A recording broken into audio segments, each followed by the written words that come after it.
Welcome to the Wellness Lab Digest, where we help you to absorb powerful, life-changing insights from top wellness experts with our daily, bite-sized wellness podcast summaries. Each episode is packed with distilled, powerful takeaways to boost your health and well-being. To support this podcast, please scroll down on whatever app you're listening on. Ratings and reviews are helpful. Even better, just send the show to a friend. Or check out our sponsors at the bottom of the page, or simply click the Support the Show link. All right, so are you ready to dive into something kind of crazy? We're talking blood flow restriction training. BFR, for sure. BFR. You might already be all over this if you're like a total fitness nerd. Yeah, if you love that post-workout pump, you've probably heard of it. Right, but maybe you're like just starting to dip your toes into fitness. Either way, this is going to be fascinating, I think. Sure. So we're breaking down this awesome conversation Between Peter Attia and Dr. Jeremy Loanecki, he's like a total BFR expert. Oh, yeah, from his podcast, The Drive. And honestly, he's doing some seriously cool research. Challenging like everything we think we know about muscles and strength. Definitely a lot of dogma to unpack. Okay, so I'll be honest. When I first heard about BFR, I was like, wait, what? Like build muscle by lifting tiny weights. Sounds too good to be true, right? Yeah, it seems like a total gimmick, but then... But the science is pretty wild. I know, that's what blew my mind. Like, how is this even working? Right, so that's what we're going to figure out today. Can you actually build muscle lifting what feels like baby weights? Right. Is bigger really always stronger? And like, what are the real risks with BFR? Is it actually safe? And like, who should be using it? Is it for everyone? So many questions. So many questions. But before we go there, I think we need to back up a sec. Okay. We got to understand how muscles even work, like at the microscopic level. Absolutely. Got to start with the basics. Yeah. So like at the most basic level, it all comes down to these tiny little units inside muscle fibers called sarcomeres. Sarcomeres, oh gosh, I vaguely remember that from high school bio. Yeah. They're the things that actually make muscles contract. Okay. And inside each sarcomere are these two proteins, actin and myosin. Okay. You can imagine like that's these overlapping fingers. Okay, got it. And when a muscle contracts, those fingers slide past each other, Interesting. shortening the sarcomere, and bam, you get force. So like a microscopic tug of war. Exactly. Yeah. And to make those filaments slide, you need ATP. ATP, energy. Yeah, the energy currency of your cells. Right, the fuel. But here's the thing that always trips people up. Okay.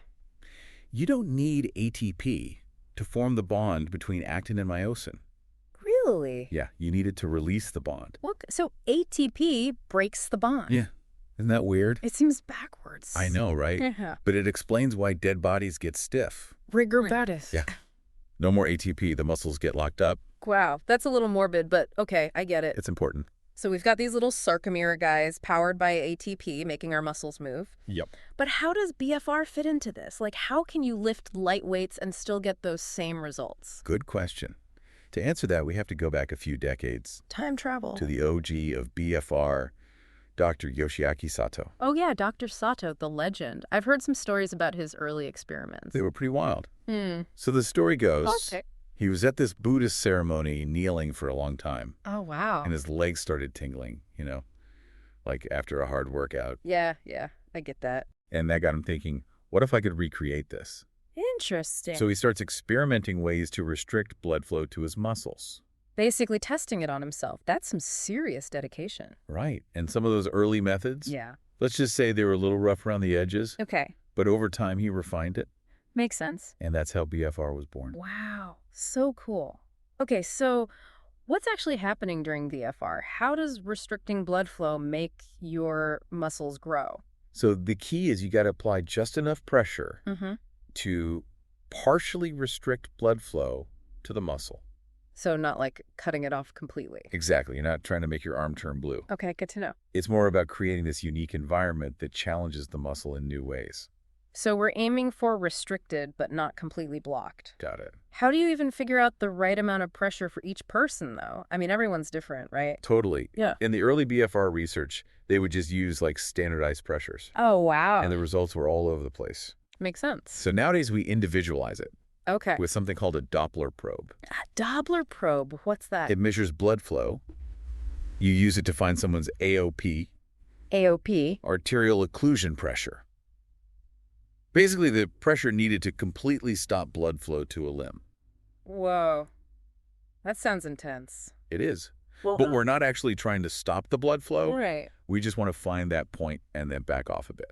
So, like, find where the blood flow stops and then ease up a little. Exactly. Usually we use a pressure between 40 and 80% of that AOP. So it's all about finding that sweet spot. Personalized restriction. So it's safe and effective. Got it.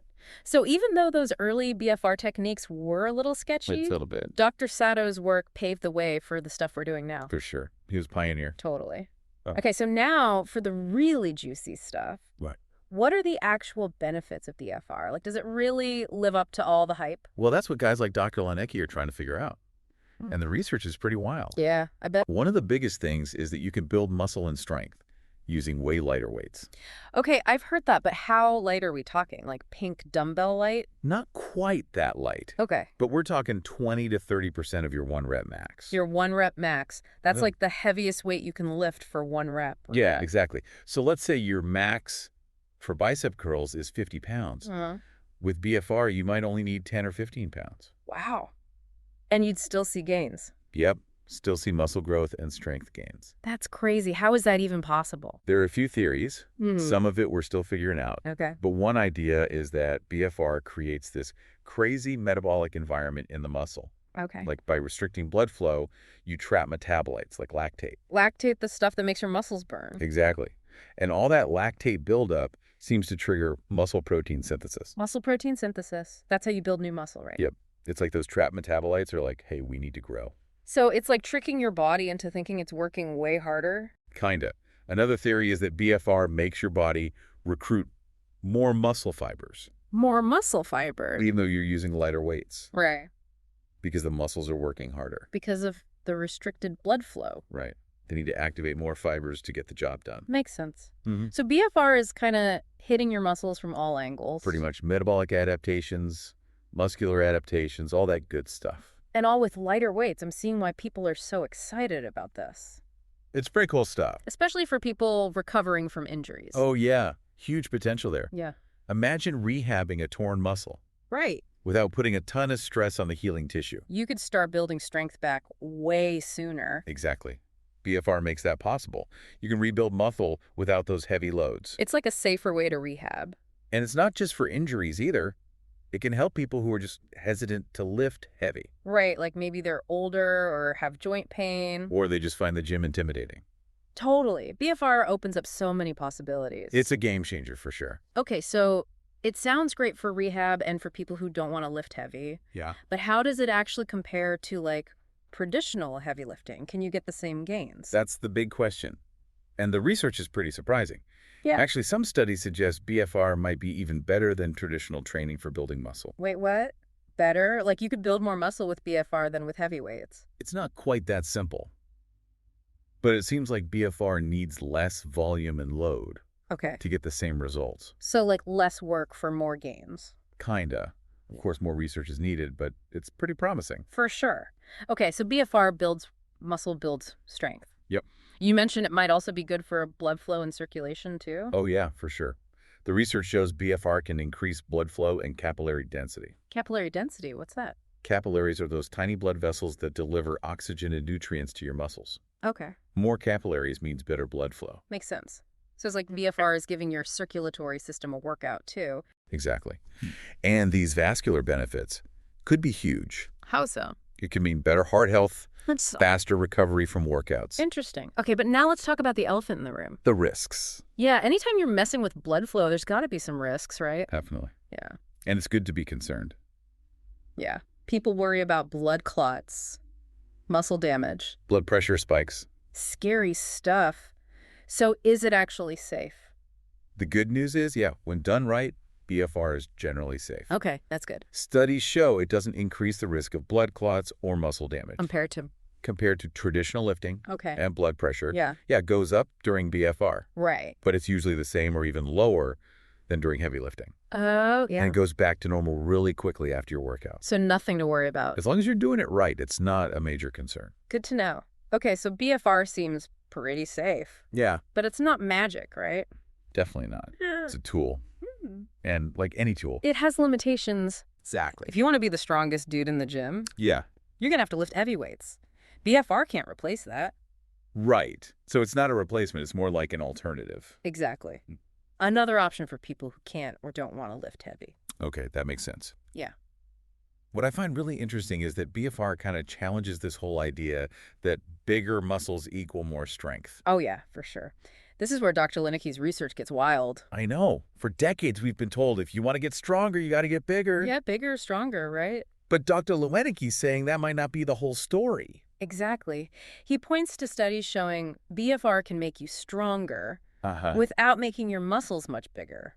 Wait, so you can get stronger without getting bigger. That goes against everything I thought I knew. Right. If muscle size isn't everything, then what else is going on? I don't know.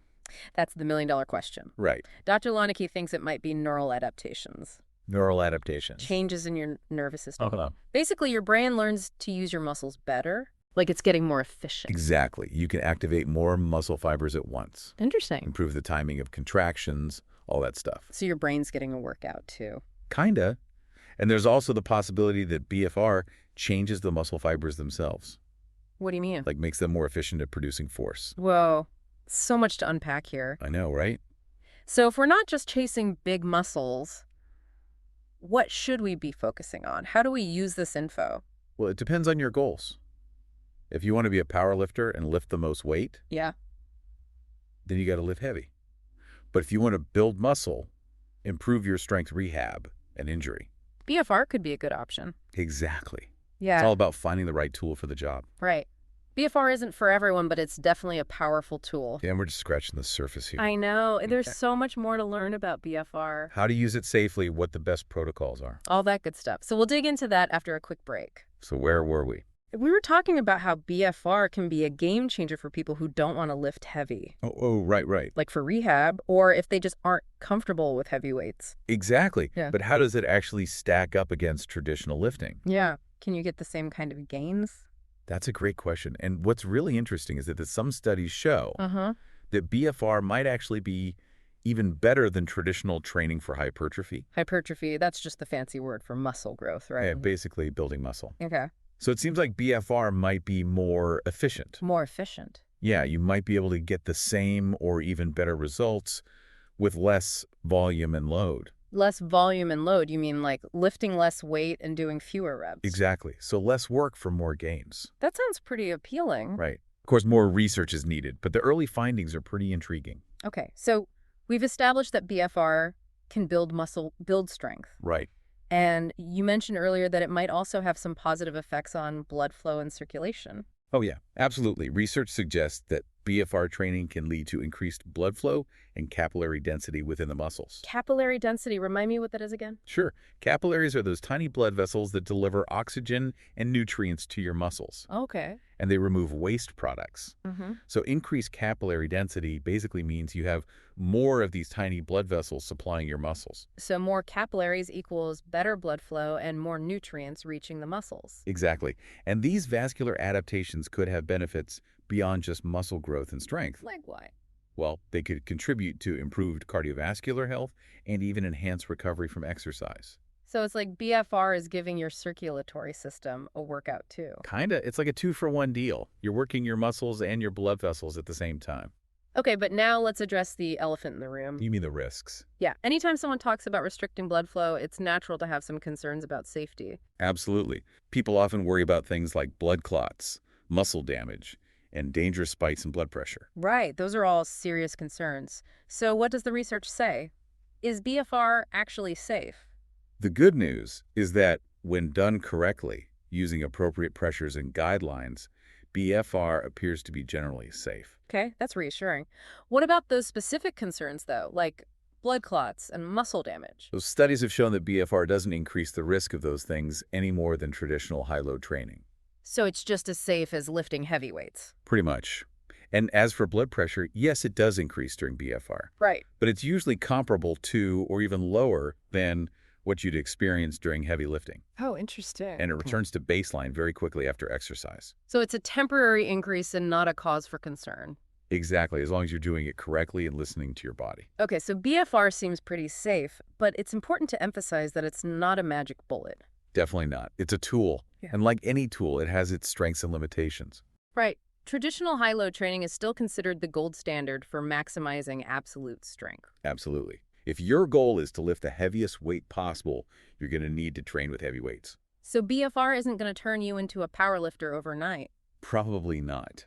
Yeah. But it offers a valuable alternative, particularly for those who can't or choose not to go that route. Right. It's all about finding the right approach for your individual goals and needs. Exactly. BFR is just one piece of the puzzle. So it's not about replacing traditional methods, but rather expanding our toolkit and having more options available. I like that analogy, expanding our toolkit. What I find especially fascinating is that BFR seems to challenge one of the fundamental dogmas of strength training. Oh yeah, you mean the idea that muscle size is the primary driver of strength gains. Exactly. For decades, exercise science has operated under the assumption that if you want to get stronger, you need to build bigger muscles. Right, the classic bigger is stronger mentality. But Dr. Loenicke's work suggests that this might not be the whole story. It's like he's turning conventional wisdom on its head. He's definitely shaking things up. He cites studies that show low-load BFR training can produce similar strength gains as high-load training, but with minimal muscle growth in the BFR group. So you have people getting significantly stronger without their muscles getting noticeably bigger. Exactly. It's like they're finding a way to hack the system. That seems to contradict everything we thought we knew about strength training. If muscle size isn't the sole driver of strength, what else is going on? That's the million-dollar question. Dr. Loenicke believes that neural adaptations, changes in the nervous system, might play a much more significant role than we previously thought. Neural adaptations, what does that mean? Essentially, when you train, your nervous system learns to activate more muscle fibers, simultaneously improving the coordination and timing of muscle contractions. So it's like your brain is getting better at controlling your muscles. Exactly. And these neural adaptations can lead to substantial strength gains even without a corresponding increase in muscle size. That's incredible. It's like our brains are learning to use our muscles more efficiently regardless of their size. Right. And there's also the possibility that BFR might be inducing some qualitative changes within the muscle fibers themselves. Qualitative changes. Yeah, making them more efficient at generating force. Yeah. We're still in the early stages of understanding these mechanisms, but the implications are enormous. So it's like BFR is unlocking hidden potential within our muscles. In a way, yes, it's forcing our bodies to adapt and find new ways to get stronger. Okay, so if we're not just chasing bigger muscles, what should we be focusing on? How can we use this knowledge to achieve our fitness goals? Well, it ultimately comes down to your individual goals and preferences. If your primary aim is to maximize absolute strength, like if you're a powerlifter, then heavy lifting is still your best bet. But if you're looking to build muscle, improve functional strength, or rehab an injury, BFR could be a valuable tool. So it's not a one-size-fits-all approach. Definitely not. It's about finding the right tools and strategies to help you reach your specific goals. And BFR could be a powerful tool to add to your arsenal. Exactly. Yeah. Especially if you're looking for a safe and effective way to train with less stress on your joints. I'm starting to see how BFR could fit into a variety of training programs. But I imagine there are still a lot of questions about how to use it safely and effectively. Oh, yeah, for sure. Like, what kind of equipment do you need? What does a typical BFR workout look like? And is it right for everyone? All important questions. Let's dive into those after a quick break. All right, so we've talked a lot about the science, the benefits, the risks. Yeah, we've covered a lot of ground. But now let's make this practical. Like, what does all this mean for the listener? Right, how can they actually use this information? Exactly. Should they be adding BFR to their workouts? Well, it's not a simple yes or no answer. Of course not. But I think the first thing to consider is safety. Okay, so is BFR safe for the average person to try? I mean, based on the research, it seems like, yeah, generally safe. Generally safe, but... There's always a but. Right. It has to be done correctly. You know... Using the right pressures, following the guidelines, listening to your body. Okay, so what are some red flags? Like, when should you stop a BFR workout? Good question. You should stop right away if you feel any unusual pain. Okay. Numbness, tingling, dizziness. Any of that. Makes sense. And it's super important to start slow. Right. Ease into it. Don't go crazy right off the bat. And of course, it's always a good idea to talk to your doctor before starting anything new. Especially something like this where you're restricting blood flow. Exactly. Okay, so let's say you've talked to your doc. You're good to go. Yeah. You're ready to try BFR. What do you need? The equipment is pretty basic.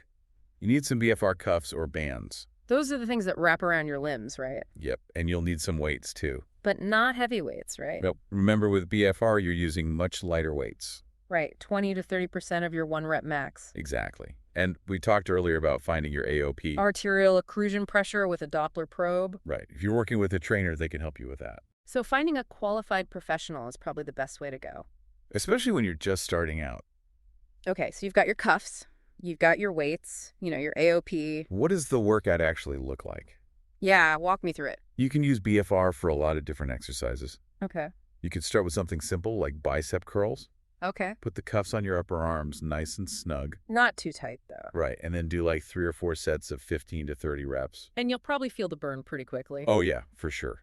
You're aiming for fatigue even with those lighter weights. Got it. You can do BFR for legs, too, squats, leg presses, all that. But maybe not for super complex movements, right? Probably not a good idea to try BFR with Olympic lifts.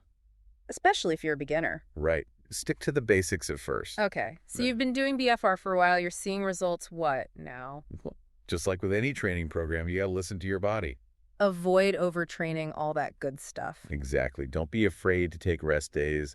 Adjust your intensity. Find that sweet spot. Yep. Challenge yourself, but don't overdo it.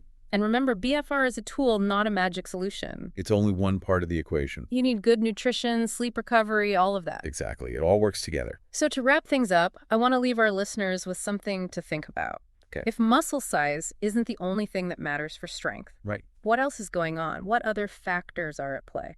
That's a great question. And honestly, we're still figuring it out. The human body is so complex. There's always more to learn. It's amazing. If you're interested in learning more about BFR, definitely check out that Peter Attia episode with Dr. Lonicki. Yeah, it's a great deep dive into the topic. We just scratched the surface here. For sure. And if you're thinking about trying BFR, Do your research, talk to a professional, be safe. absolutely. All right, that's it for this deep dive into the fascinating world of BFR training. Thanks for joining us. Keep those minds curious, those bodies moving, and we'll see you next time.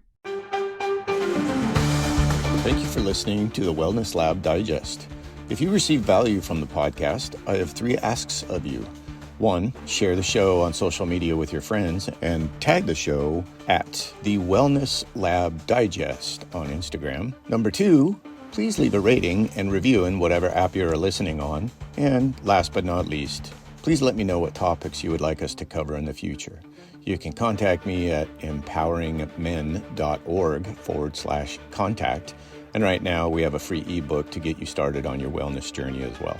That's empoweringmen.org/contact. To support this podcast, check out our sponsors at the bottom of the page or simply click the Support the Show link